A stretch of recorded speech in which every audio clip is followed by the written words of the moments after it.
बहुत पहले की बात है, जब देवताओं की शक्ति धीरे धीरे खत्म होने लगी थी। असुर हर युद्ध में उन पर भारी पड़ने लगे थे। स्वर्ग डगमगाने लगा था और देवता भयभीत थे। तब सभी देवता मिलकर भगवान विष्णु के पास गए। उन्होंने विनती की, प्रभु हमें बचाइए। तब विष्णु भगवान ने एक उपाय बताया, समुद्र मंथन। उन्होंने कहा, क्षीर सागर का मंथन करो, उससे अमृत निकलेगा और जो अमृत पिएगा वह अजर अमर हो जाएगा। लेकिन समस्या यह थी कि इतना विशाल समुद्र देवता अकेले नहीं मच सकते थे। इसलिए देवताओं को अपने सबसे बड़े शत्रु असुरों के साथ मिलकर काम करना पड़ा। मंथन के लिए बनाया गया मंदराचल पर्वत को मथानी और वासुकी नाग को रस्सी। जब मंथन शुरू हुआ तो पूरा ब्रह्मांड कांप उठा। लेकिन अचानक मंदराचल पर्वत समुद्र में डूबने लगा। तब विष्णु भगवान ने तुरंत कूर्म अवतार लिया, विशाल कछुए का रूप, और पर्वत को अपनी पीठ पर संभाल लिया। अब मंथन फिर शुरू हुआ। धीरे धीरे समुद्र से अद्भुत चीजें निकलने लगीं। कामधेनु गाय, उच्चैश्रवा घोड़ा, ऐरावत हाथी, माता लक्ष्मी, कौस्तुभ मणि।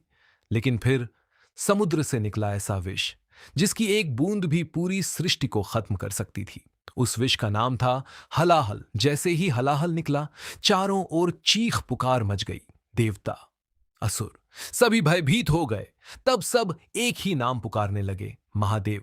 भगवान शिव प्रकट हुए। उन्होंने बिना एक पल सोचे पूरा हलाहल विष अपने हाथों में लिया और पी गए। लेकिन माता पार्वती ने तुरंत उनका गला पकड़ लिया ताकि विष उनके शरीर में न फैल सके। विष शिवजी के कंठ में ही रुक गया और तभी से उनका कंठ नीला हो गया। इसीलिए उन्हें कहा जाता है नीलकंठ।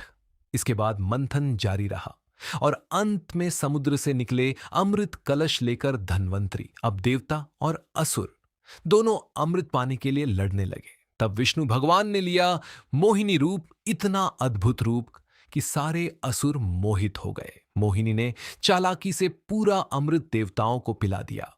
लेकिन एक असुर जिसका नाम था राहु, वह चुपके से देवताओं के बीच बैठ गया और अमृत पी लिया। तभी सूर्य और चंद्रमा ने उसे पहचान लिया।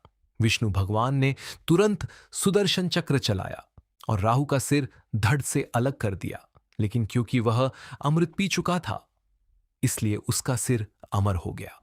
कहा जाता है तभी से राहु आज भी सूर्य और चंद्रमा से बदला लेने की कोशिश करता है, जिसे हम ग्रहण के रूप में देखते हैं।